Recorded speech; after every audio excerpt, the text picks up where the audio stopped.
बिस्मिल्लाहिर्रहमानिर्रहीम, अस्सलाम वालेकुम। प्रोग्राम न्यूज़ वन स्पेशल में मैं हूं जवाद कमाल। साल 2020 अपनी तल्ख, शीरीं और एहतियात से भरी यादें लिए रुखसत हो रहा है। पूरी दुनिया में नए साल की प्लानिंग करने वालों में से किसी ने भी कब कहाँ ये सोचा होगा कि 2020 के लिए वो जो भी प्लानिंग कर रहे हैं उनकी तमाम की तमाम प्लानिंग धरी की धरी रह जाएंगी, क्योंकि इस साल दुनिया ने एक ऐसी वबा का सामना किया जिसे कोविड-19 के नाम से याद रखा जाएगा। ये इस वबा ने दुनिया के तमाम ही मुल्क, खुसूसन यूरोप, अमेरिका और चीन में खूब क़यामत ढाई। पाकिस्तान पर अल्लाह ताला का बहुत ज़्यादा करम रहा। इसकी दूसरी वेव अब भी चल रही है पाकिस्तान में भी, लेकिन मजमूई हलाकतें 10,000 के करीब लगभग हैं अब तक पाकिस्तान में, जबकि दुनिया के कई ममालिक ऐसे हैं जिनमें दुनिया का सुपर पावर मुल्क अमेरिका, वहाँ पर 3 लाख से भी ज़्यादा हलाकतें इस साल हुई। तो पाकिस्तान जैसे मुल्क में 10,000 के लगभग हलाकतें होना अल्लाह ताला का ख़ास करम ही पाकिस्तान पर रहा। इसके अलावा आज के प्रोग्राम में हम पूरे साल में क्या कुछ हुआ इसको मुख्तसरन डिस्कस करने की कोशिश करेंगे। पाकिस्तान में सियासी मैदान में क्या हलचल रही, अपोजिशन ने हुकूमत को किस तरह तिगनी का नाच नचाया, जो मौजूदा हुकूमत के मौशी तरक्की के बुलंदो बांग दावे थे वो दावे कहाँ पहुँचे, कोरोना की जो वबा थी उन दावों में किस हद तक रुकावट रही, इसके अलावा तालीमी सरगर्मियाँ किस हद तक मादूम रहीं या फिर तालीमी सरगर्मियाँ ठीक रहीं, खेल के मैदान में पाकिस्तान में और पूरी दुनिया भर में क्या होता रहा, ख़ासतौर पर पाकिस्तानी टीम कहाँ पहुँची, अफ़गान पीस प्रोसेस का पाकिस्तान एक हिस्सा बना है, उस पीस प्रोसेस को पाकिस्तान ने कहाँ तक पहुँचाया, कश्मीर में जुल्म और बर्बरियत का बाजार भारत की जानिब से इस साल भी गर्म रहा और मासूम कश्मीरी भारतीय दरिंदगी का निशाना बनते रहे। लाइन ऑफ कंट्रोल की सूरत हाल भी कुछ बहुत ज़्यादा अच्छी नहीं रही है। और हम प्रोग्राम के पहले हिस्से में बात कर लेते हैं मुल्की सियासी सूरत हाल के हवाले से, जो मजमूई तौर पर यह साल रहा हलचल से भरपूर साल रहा और अपोजिशन ने खूब तंग किया रखा सियासी मैदान में। 2020 का जो मैदान था उसमें हुकूमत को खूब तंग किया रखा, हुकूमत को काफ़ी ज़्यादा धचके भी लगे, कभी अपोजिशन को झटके खाने पड़े। तो हम जो सियासी गाड़ी है वो चलती रही है। 2020 की तमाम मंजिलें तय करते हुए मौजूदा हुकूमत 2021 में दाखिल हो रही है, क्योंकि अपोजिशन की जमात का एक बड़ा जो इत्तेहाद बना PDM, उसके सरबराह मौलाना फजलुर रहमान ने सन 2020 में मार्च के बाद इस हुकूमत के खात्मे का दावा किया था, लेकिन हुकूमत 2021 में दाखिल हो चुकी है। उनका दावा अब भी वही है, बस उन्होंने साल बदल लिया है। अभी नए साल का सूरज तुलो हुए ज्यादा दिन नहीं गुजरे थे कि हुकूमत को पहला धचका लगा। 12 जनवरी को MQM पाकिस्तान के खालिद मकबूल सिद्दीकी ने इख्तिलाफात पर विफाकी काबीना से अलहदगी का ऐलान कर दिया। ये वजारत बाद में MQM पाकिस्तान के अमीनुल हक ने संभाली। MQM इख्तिलाफात पर हुकूमत से अलहदा नहीं हुई। अलहदगी का ऐलान BNP के अख्तर महंगल ने किया। जून में उन्होंने कौमी असम्बली से खिताब के दौरान हुकूमत का साथ छोड़ने का ऐलान कर दिया। बाद में वो PDM का हिस्सा बन गए। नून लीग भी सियासी झटकों से महफूज न रही। 28 सितंबर को लाहौर हाई कोर्ट ने मनी लॉन्ड्रिंग केस में शहबाज शरीफ की दरख्वास्त से जमानत मुस्तरद कर दी, जिसके बाद नैब ने शहबाज शरीफ को हिरासत में ले लिया। 18 अक्टूबर को कराची में PDM के जलसे वाले दिन कैप्टन सफदर ने मज़ार कायद के अहाते में नारेबाजी शुरू कर दी, जिस पर विफाकी हुकूमत का शदीद रद्दअमल सामने आया और कैप्टन सफदर को कराची में ही होटल से गिरफ्तार कर लिया गया। नवाज शरीफ के बयानिए से इख्तलाफ करते हुए नून लीग बलूचिस्तान के सदर अब्दुल कादिर बलोच और साबिक वजीर आला सनाउल्लाह जहरी ने नून लीग से अलहदगी इख्तियार कर ली। पंजाब में भी नून लीग मुश्किलात का शिकार रही। रुकने असम्बली जलील शरकपुरी ने नवाज शरीफ के बयानिए पर खुलकर तनकीद की, ताहम उन्होंने पार्टी नहीं छोड़ी। नून लीग ने उनके बयानात से खफा होकर उनकी रुकनियत मुअत्तल कर दी। 2020 के दौरान विफाक और सिंध हुकूमत में इख्तलाफात भी बरकरार रहे और ये इख्तलाफात उस वक्त उरूज पर नजर आए जब विफाक ने सिंध के जजायर पर तामीरात का ऐलान किया। उसके बाद मरदूमशुमारी का मामला भी दोनों हुकूमतों में इख्तलाफ की बड़ी वजह बनकर सामने आया। JUI फे में भी अंदरूनी इख्तलाफात सामने आए। पार्टी पॉलिसी से इनहराफ पर मौलाना मोहम्मद खान शेरानी, हाफिज हुसैन, मौलाना गुल नसीब और मौलाना शुजा की रुकनियत खत्म कर दी गई। जमात इस्लामी इस साल बिल्कुल अलग थलग नजर आई। PTI हुकूमत से इख्तलाफात के बावजूद वो अपोजिशन इत्तेहाद PDM का हिस्सा नहीं बनी और हुकूमत के खिलाफ अकेले ही जलसे जुलूस करती नजर आई। रिपोर्ट आपने देखी। इस तरह के और भी प्रोग्राम में बहुत सारे पैकेजेस शामिल करेंगे, हमारी टीम ने तैयार किए हैं। साल 2020 के दौरान कौमी सियासत में काफ़ी ज़्यादा हलचल देखने में आई है, क्योंकि अभी आपने रिपोर्ट में देखा कि PDM बनी, और अपोजिशन ने हुकूमत को काफ़ी ज़्यादा तंग किया। मौलाना फजलुर रहमान जो मौजूदा हुकूमत के इब्तदाई दिन से ही इस बात के ख्वाह थे कि हुकूमत के ख़िलाफ़ एक बड़ा इत्तेहाद बने। बहरहाल बात अब इस्तीफ़ों तक पहुँच गई है और हुकूमत को इस हवाले से धमकियाँ भी दी जा रही हैं कि अगर हुकूमत ने इस्तीफ़े ना दिए 31 जनवरी 2021 तक, तो फिर हुकूमत का खात्मा कर दिया जाएगा लॉन्ग मार्च के ज़रिए, या फिर अपोजिशन अपने ही इस्तीफ़े देकर हुकूमत का खात्मा करेगी। हुकूमत के खात्मे के लिए अपोजिशन मुकम्मल तौर पर मुतहरिक रही। ये PDM बनाने में मौलाना फजलुर रहमान को कितने पापड़ बेलने पड़े आपको इस रिपोर्ट में दिखाते हैं।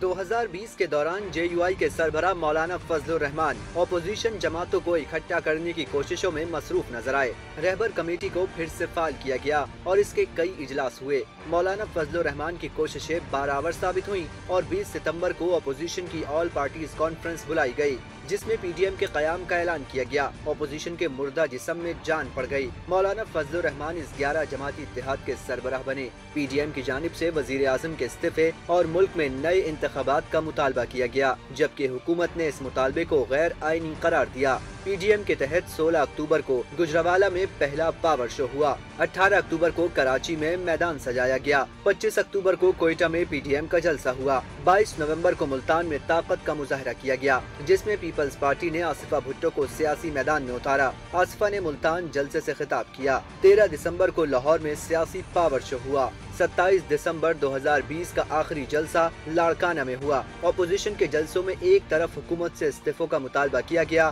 तो दूसरी तरफ खुद भी इस्तीफे देने की धमकी दी। ये अलग बात है कि कहीं से कोई एक भी इस्तीफा सामने नहीं आया। मुसलसल जलसों के बाइस हुकूमत कुछ दबाव में नजर आई और इसने अपोजिशन को मुज़ाकरात की दावत दे डाली, मगर अपोजिशन ने मुज़ाकरात से इनकार कर दिया है। अपोजिशन और हुकूमत के दरमियान क्या चलता रहा, मुख्तसरन हमने आपको बताने की कोशिश की। किस तरह PDM बनी, किस तरीके से हुकूमत ने PDM से मुज़ाकरात की बात गो के साल के आखिर में की, या फिर हुकूमत की जानिब से, हुकूमती वज़रा की जानिब से भी तुर्की ब तुर्की जवाब दिए जाते रहे। ये सब कुछ इस साल चलता रहा। लेकिन मौजूदा हुकूमत जब बरसर इक़्तिदार आई 2018 में, तो उसका एक ही दावा था कि वो पाकिस्तान की मईशत को उठाएगी। पाकिस्तान की मईशत के हवाले से कुछ अब बात कर लेते हैं। इकॉनमी के हवाले से हुकूमत ने कोशिशें, काविशें तो बहुत ज़्यादा कर रखी थी, लेकिन हुकूमत के पहले दिन से ही उसे मुआशी मैदान में ही बहुत ज़्यादा परेशानियों का सामना करना पड़ा। महंगाई की सूरत में, ज़ख़ीरा अंदोज़ी की सूरत में, और हुकूमत के खुद इर्द गिर्द के जो लोग ऐसे थे, हुकूमत में शामिल कुछ लोग ऐसे थे, प्राइम मिनिस्टर साहब के जो इर्द गिर्द लोग रहे, जिन्होंने प्राइम मिनिस्टर को परेशान किया। इमरान खान साहब के इंतहाई करीबी जहांगीर तरीन साहब को, इमरान खान साहब को खुद से अलग करना पड़ा, क्योंकि उन पर चीनी की बढ़ती कीमत और चीनी की किल्लत के हवाले से जो शुगर कमीशन रिपोर्ट बनी थी, उसमें जहांगीर तरीन साहब का भी मुनाफाखोरों में नाम सामने आया था। तो जो मुआशी मैदान था वो हुकूमत के लिए बहुत ज़्यादा अच्छा नहीं रहा। लेकिन हुकूमत ने पिछले 5 माह, साल के इख्तिताम में हुकूमत ने बताया कि अगस्त के बाद से लेकर दिसंबर तक जो करंट अकाउंट खसारा है वो सरप्लस रहा। कोरोना की वजह से परेशानियां रहीं, लेकिन इंपोर्ट ड्राफ्ट कम हुआ और कोरोना के बावजूद बरामदात को हुकूमत ने कहा कि वो बरकरार रखने में हर माह $2 अरब ख़जाने में अब जमा करने लगी है। अब कॉटन, गंदम, चीनी की दरामद से जो करंट अकाउंट पर दबाव बढ़ने का इम्कान अब भी जाहिर किया जा रहा है। आप रिपोर्ट देखिए। 2018 में पाकिस्तान में करंट अकाउंट खसारा $20 अरब था, जिसके बायस पाकिस्तान पर डिफॉल्ट होने के खतरात मंडलाने लगे थे। स्टेट बैंक के मुताबिक इस वक्त न सिर्फ करंट अकाउंट खसारा खत्म कर दिया गया है, बल्कि current account surplus $44 crore 70 lakh है। रवा माली साल 2020-2021 में पाकिस्तान 5 माह से सरप्लस में चल रहा है। माहिरीन का कहना है कि PTI हुकूमत ने इम्पोर्ट ड्राफ्ट को कम किया और कोरोना के बावजूद बरामदात को बरकरार रखा। बरामदात में इजाफे के बायस रेमिटेंस में इजाफा हुआ। हर माह $2 अरब से जायद डॉलर्स पाकिस्तान आने से हुकूमत को बहुत माली फायदा हुआ। टेक्सटाइल में पाकिस्तान ने खूब तरक्की की, जिससे कपड़े की आलमी मार्केट ने इंडिया को पीछे छोड़ दिया। कोरोना और टिड्डी दल के हमलों से पाकिस्तान के ज़राई शोबे को सख्त नुकसान हुआ। कॉटन, गंदम और गन्ने की पैदावार में रिकॉर्ड कमी आई। कॉटन प्रोडक्शन में पाकिस्तान दुनिया का चौथा बड़ा मुल्क था, लेकिन नवा साल 14 मिलियन डील्स के सिर्फ 7 मिलियन डील्स तक पैदावार हुई। माहिरीन का कहना था कि एक अंदाजे के मुताबिक पाकिस्तान को $4 अरब की कॉटन दरामद करने की जरूरत पड़ेगी। गंदम और चीनी भी अब पाकिस्तान दरामद करने पर मजबूर है, जिससे सरप्लस करंट अकाउंट पर शदीद दबाव का इम्कान है। डॉलर की कीमत को मेंटेन रखना मौजूदा हुकूमत के लिए एक बड़ा चैलेंज रहा है। पहले दिन से ही हुकूमत के लिए एक बड़ी परेशानी रही क्योंकि डॉलर की कीमत मुसलसल ऊपर जाती रही और मौजूदा दौर हुकूमत में डॉलर तारीख की बुलंद तरीन सतह पर गया है। एक डॉलर की कीमत और सोने की कीमत तारीख की बुलंद तरीन सतह पर गई है। हुकूमत के लिए काफ़ी ज़्यादा मुश्किलात का सामना इस हवाले से करना पड़ा। गो के साल के आखिर में डॉलर के रेट में कुछ कमी आई, बहुत ज़्यादा कमी हुकूमत डॉलर के रेट में नहीं कर सकी और रुपए की बेकदरी साल भर बरकरार रही है। हुकूमत का ये कहना है कि उन्होंने इकदाम किए हैं जिसके बायस जो डॉलर के रेट हैं वो कुछ कम हुए। साल 2020 करेंसी मार्केट के लिए हुकूमत में काफ़ी मुश्किल साबित हुआ है। फॉरेक्स डीलर्स के मुताबिक हुकूमती इकदाम की वजह से डॉलर 169 की बुलंद तरीन सतह से 158 रुपये तक वापस आया। पॉलिसी रेट 7% पर आने से रुपया मजीद मुस्तहकम होने की पेशगोई कर दी गई है। आपको इस हवाले से भी एक रिपोर्ट दिखा दें।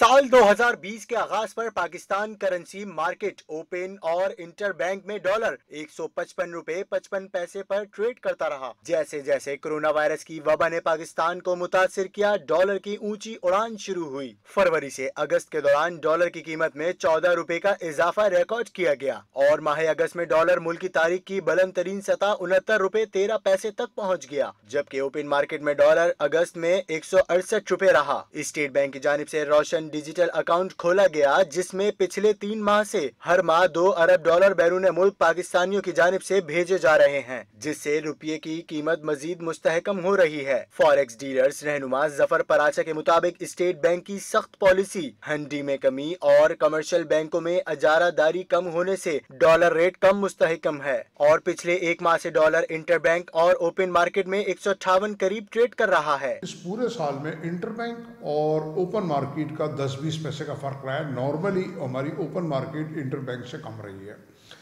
और ये हाईएस्ट गया 169 तक गया और लोएस्ट गया 158 और इस वक्त जो डॉलर है हमारे यहाँ ओपन मार्केट में और इंटर बैंक में 160 रुपए के करीब है, जो कि मैं समझता हूँ आने वाले दिनों में ये मजीद कम हो जाएगा इंशाल्लाह।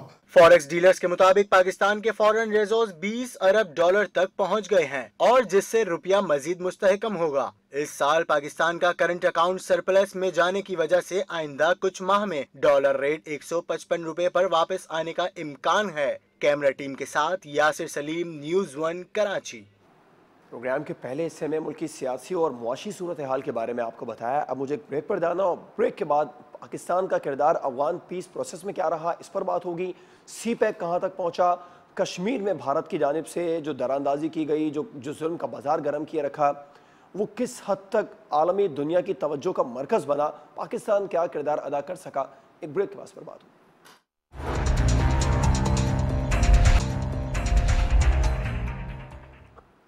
Welcome back. पाकिस्तान का अफगान पीस प्रोसेस में एक बड़ा अहम किरदार रहा। भारत की जानिब से मुकम्मल तौर पर इस हवाले से प्रोपेगेंडा किया जाता रहा और भारत ने बारहा कोशिश की कि पाकिस्तान को किसी भी तरह अफगान पीस प्रोसेस से अलग करें। तकरीबन 2 अशरे से जंग ज़दा अफगानिस्तान में क़याम अमन के लिए दोहा में आलमी ताकतों के मुज़ाकरात हुए और अमन मुज़ाकरात और फ़रीक़ मुआहदे के लिए पाकिस्तान ने इंतहाई अहम किरदार अदा किया। पाकिस्तान ने क्या किरदार अदा किया, इस रिपोर्ट में जानिए।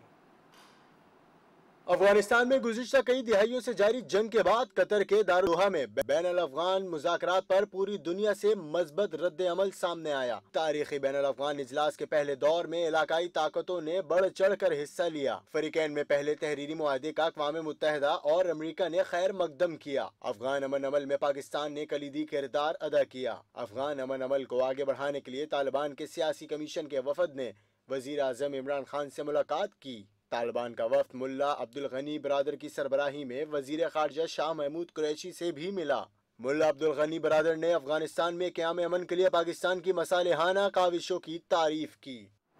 सी पैक और गवादर रिपोर्ट भी भारत की आंखों में मुसलसल खटकता रहा, लेकिन पाकिस्तान की जानिब से पाक चीन इक़्तिसादी राहदारी इंतहाई अहमियत का हामिल मनसूबा मुख्तलिफ मराहिल में तकमील की जानिब तेज़ी से गामज़न है और इस मनसूबे का जो गेट पेट गवादर पोर्ट है, चीन और पाकिस्तान की भरपूर कोशिशों से इस साल मुकम्मल तौर पर फाल हो गया। सी पैक और गवादर पोर्ट से न सिर्फ पाकिस्तान बल्कि पूरे खित्ते की तरक्की के लिए नई राहें खुलेंगी।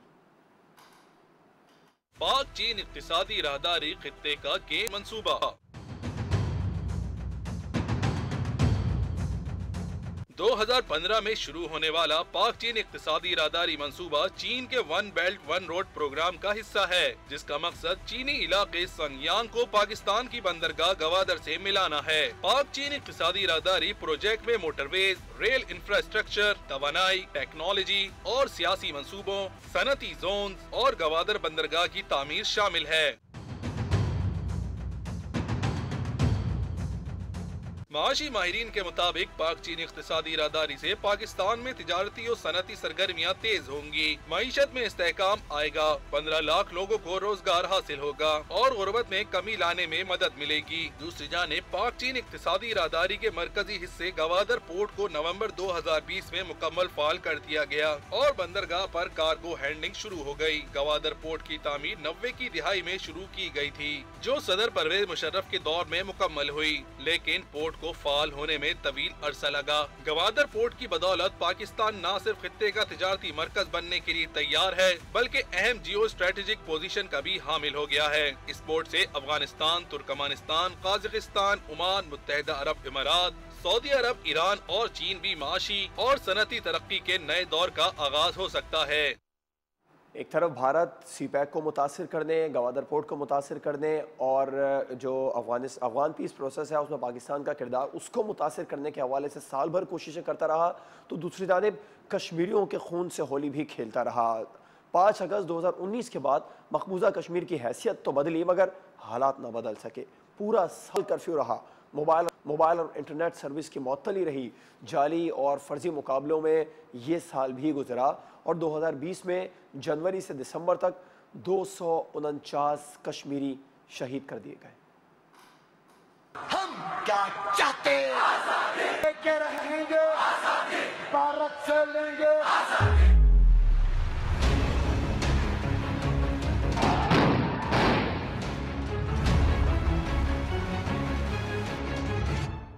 दरिंदा सिफत भारतीय एहलकार पूरा साल कश्मीरियों के खून की होली खेलते रहे। मोदी सरकार ने कोरोना और कर्फ्यू में कश्मीरियों का जीना दूभर किए रखा। रवा साल 249 कश्मीरियों को शहीद किया गया, उनमें 19 दौरान हिरासत जिंदगी की बाजी हार गए। पैलेटगंज से 139 अफराद जख्मी हुए, 2760 शहरियों को गिरफ्तार किया गया, जबकि हुर्रियत रहनुमा तकरीबन पूरा साल नजरबंद ही रहे। 12 खवातीन बेवा और 26 बच्चों को यतीम किया गया। 56 खवातीन भारतीय फौजियों की दरिंदगी का निशाना बनी। 25 फरवरी को अमेरिकी सदर ट्रंप ने दौरे दिल्ली में पाकिस्तान और भारत को सालसी की पेशकश की, मगर रिवायती भारतीय हठधर्मी आड़े आ गई। 4 मार्च को सोशल मीडिया इस्तेमाल करने की इजाजत का ड्रामा किया गया, जबकि इंटरनेट सर्विस बदस्तूर बंद रखी गई। कश्मीर की डेमोग्राफी बदलने की साजिश के तहत 1 अप्रैल को भारतीय शहरियों को डोमिसाइल बनाने की इजाजत दे दी गई। 2 जुलाई को 3 साला पोते के सामने दादा को गोली मारने की तस्वीर ने आलमी जमीर को झंझोड़ कर रख दिया। नवंबर में नाम निहाद इलेक्शन का ऐलान और दिसंबर में पोलिंग का सिलसिला चलता रहा। कश्मीरियों की अक्सरियत ने नाम निहाद इलेक्शन का बाइकॉट किया, मगर ये सब कश्मीरियों के हक़ के खुद इरादियत के जज्बे को कम ना कर सका है और कश्मीरियों की जो आज़ादी की तहरीक है इसमें और ज़्यादा तेज़ी आई है और ज़्यादा ये तहरीक बढ़ चढ़ कर आगे बढ़ रही है, बल्कि आलमी दुनिया की तवज्जो का मरकज़ भी इस साल कश्मीरियों की आज़ादी की तहरीक बनी और 2021 का सूरज कश्मीरियों के लिए इंशाअल्लाह आज़ादी का साल साबित होगा। कश्मीरी काफ़ी ज़्यादा इस हवाले से पुरज़्म, पाकिस्तान भी कश्मीरियों के हक़ खुद इरादियत के लिए मुसलसल कश्मीर के साथ कश्मीर के मौक़िफ़ की हिमायत करता रहेगा। अब मुझे ब्रेक पर जाना हो, ब्रेक के बाद हम साल भर तालीमी सरगर्मियाँ क्या रहीं इस पर बात करेंगे। शहर क़ायद की सूरत हाल पर एक नज़र डालेंगे। पाकिस्तान का मुआशी हब है, इस शहर की हालत बदली या नहीं बदली? दावे तो बहुत ज़्यादा किए गए, मौजूदा हुकूमत को यहाँ से मैंडेट एक भारी अक्सरियत मिली थी, क्या शहर की सूरत हाल रही और खेल के मैदान में पाकिस्तान कहाँ पहुँचा? एक ब्रेक के बाद पर बात हो।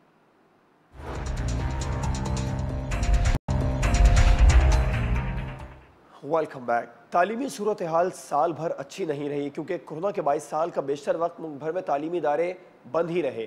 तलबा को इम्तिहानात के बगैर प्रोमोट करने के बावजूद निसाब पूरा ना हो सका और हालात बेहतर होने की सूरत में 10 जनवरी 2021 को अब हुकूमत की जानिब से ये फैसला किया गया, NCUC की जानिब से फैसला किया गया कि स्कूल खोले जाएंगे, लेकिन अगर हालात बेहतर रहे तो, मगर ऑनलाइन क्लासेस का सिलसिला साल भर जारी रहा।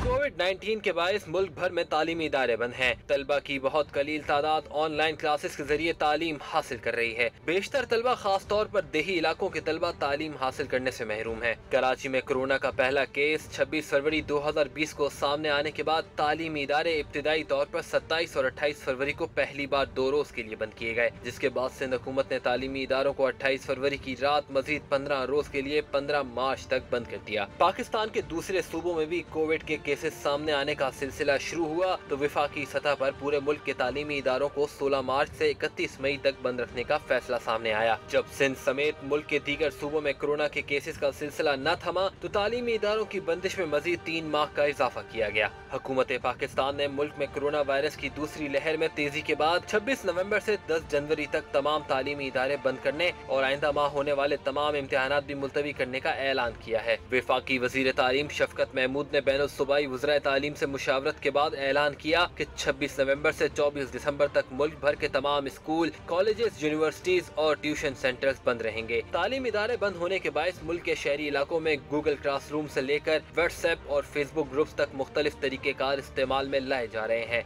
यूं जिन स्कूलों ने मोबाइल फोन का तालीमी इदारों में दाखिला बंद कर रखा था, आज वही मोबाइल फोन क्लासेस चला रहे हैं। अब कुछ बात शहर क़ायद के बारे में करेंगे। मौजूदा हुकूमत की जानिब से शहर क़ायद की जो सूरत हाल है, इसको बदलने के बहुत ज़्यादा दावे किए गए कि कराची को अमन का गहवारा बनाएंगे, कराची की हालत बदलेंगे, कराची को तरक्की का शहर बनाएंगे, कराची का कचरा साफ़ होगा, सीवरेज, बरसाती नाले, टूटी सड़कें, तजावुज़ात यहाँ से ख़त्म होंगे। कराची की हालत फिर भी ना बदल सकी। बल्दियाती हुकूमत तो बदल गई कराची में, लेकिन कराची की हालत ना बदली। कचरा, सीवरेज, बरसाती नाले, टूटी सड़कें, तजावुज़ात इस शहर का मुक़द्दर ही रही। तूफ़ानी बारिशों ने तो पोल खोल कर रख दिया पूरे कराची के सिस्टम का। इस बारे में मलिक आफ्ताब हुसैन ने एक रिपोर्ट बनाई है, आपको दिखा दें। साल 2020 में हुकूमती दावों के बावजूद भी बुनियादी मसाइल हल न हो सके।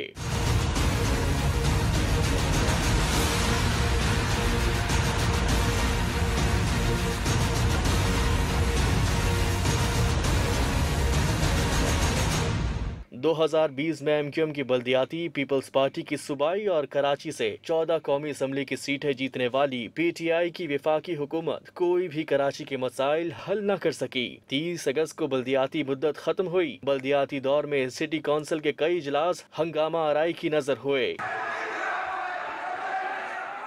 डिप्टी कमिश्नर्स और एडमिनिस्ट्रेटर्स का चार्ज देने के बाद सूरत हाल मजीद खराब होती चली गई। कचरा उठाने के लिए Sindh solid waste management board, चीनी कंपनीज और डिस्ट्रिक्ट इंतजामिया की कारकर्दगी मायूस कुन रही। अदालती अहकामात पर नालों की सफाई हो या वहाँ तजावुजात का खात्मा, महमूदाबाद से गुजर नाला अवामी मज़ाहमत की नजर रहा। बारिशें हुई तो बल्दियाती कारकर्दगी का पोल मजीद खुल गया। महीनों पानी जमा रहा। अदालती अहकामात और हुकूमती ऐलानात के बावजूद नालों, सड़कों, मसरूफ मकाम से तजावुजात का खात्मा मुमकिन न हो सका। महरूमियों का ही सामना रहा। कैमरामैन टीम के साथ मलिक आफ्ताब हुसैन, न्यूज़ 1 कराची।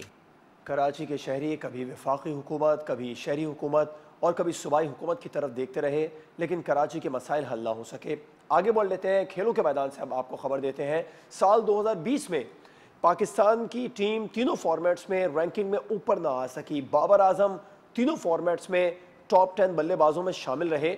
दीगर कोई बॉलर या कोई भी बल्लेबाज इस फहरिस्त में जगह न बना सका है। पाकिस्तान की जानिब से बेहतरी की उम्मीद की जा रही। कप्तान भी बदला पाकिस्तान की क्रिकेट टीम का इस साल, मगर क्रिकेट टीम की रैंकिंग न बदल सकी।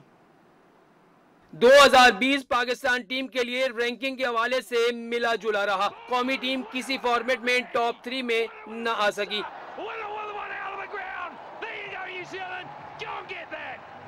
टेस्ट रैंकिंग में पाकिस्तान टीम 7वें नंबर पर रही। वनडे में पाकिस्तान का 6वां नंबर रहा और T20 में कौमी टीम 4थी पोजीशन पर रही। बाबर आजम ने टेस्ट क्रिकेट में 5वें नंबर से साल का इख्तिताम किया। beautifully punched through the offside. इस फहरिस्त में ऑस्ट्रेलिया के स्टीव स्मिथ पहले नंबर पर बड़े जमान रहे। भारत के विराट कोहली दूसरे नंबर पर रहे। टेस्ट बॉलर्स में कोई पाकिस्तानी बॉलर टॉप 10 में जगह न बना सका। मोहम्मद अब्बास 12वें और लेग स्पिनर यासिर शाह 24वीं पोजीशन पर रहे। ऑस्ट्रेलिया के पीट कमिंग्स पहले और इंग्लैंड के ब्रॉड दूसरे नंबर पर रहे। वनडे रैंकिंग में बाबर आजम ने साल का इख्तिताम नंबर 3 बल्लेबाज से किया। इस फहरिस्त में भारत के विराट कोहली पहले नंबर पर बड़े जुमान रहे। बॉलर्स की रैंकिंग में क्रिकेट से किनारा कशी अख्तियार करने वाले मोहम्मद आमिर 7वें नंबर पर है।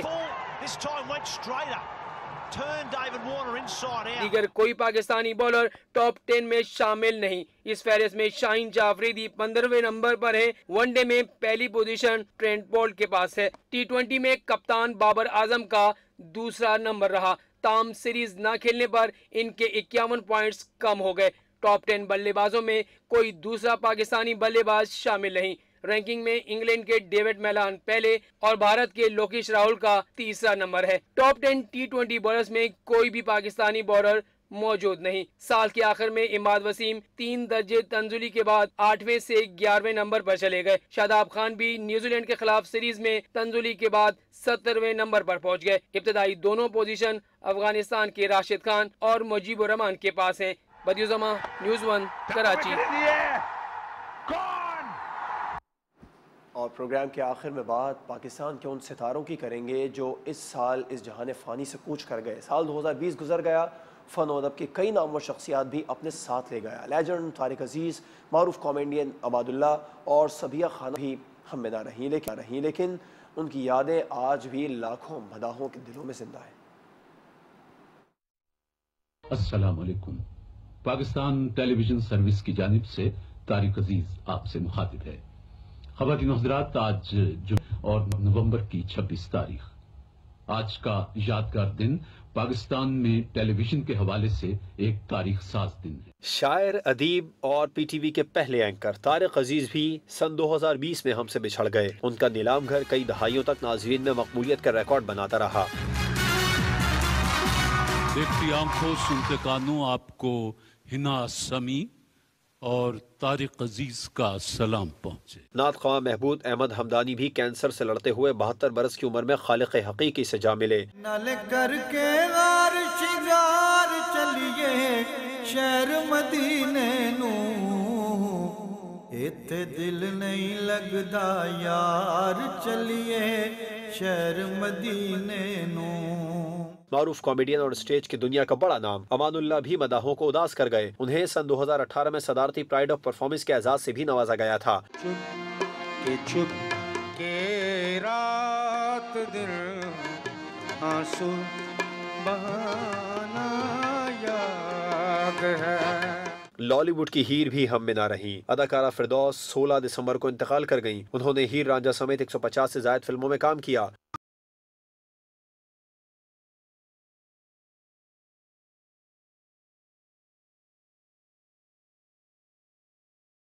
मॉडल ज़ारा आबिद भी कराची तैयारा हादसे में जान की बाजी हार गईं। प्रोग्राम आपने देखा, साल भर क्या सरगर्मियाँ रहीं, सियासी मैदान हो, खेलों का मैदान हो, शोबिस की दुनिया रही हो, कौन कौन से सितारे हमसे बिछड़े इस साल। इसके अलावा जो मुआशी मैदान में हुकूमत के बुलंद बांग दावे थे वो कहाँ तक पहुँचे, तमाम ही सूरत हाल आप तक पहुँचाने की कोशिश की कि पाकिस्तान ने अफ़गान पीस प्रोसेस में क्या किरदार अदा किया।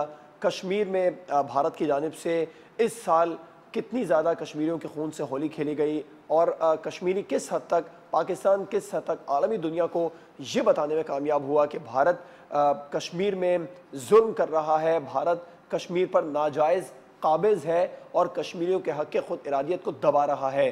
ख़ित्ते के अमन के लिए पाकिस्तान ने अफ़गान पीस प्रोसेस में क्या किरदार अदा किया, ये प्रोग्राम में आपको हमने बताया। और CPAC भारत की तमाम तर साजिशों के बावजूद भी आगे बढ़ता रहा। प्रोग्राम में इख्तिताम में इस दुआ के साथ प्रोग्राम का इख्तिताम करेंगे कि साल 2021 हम सब के लिए खुशियों का साल साबित हो। इजाज़त दीजिए, अल्लाह हाफ़िज़।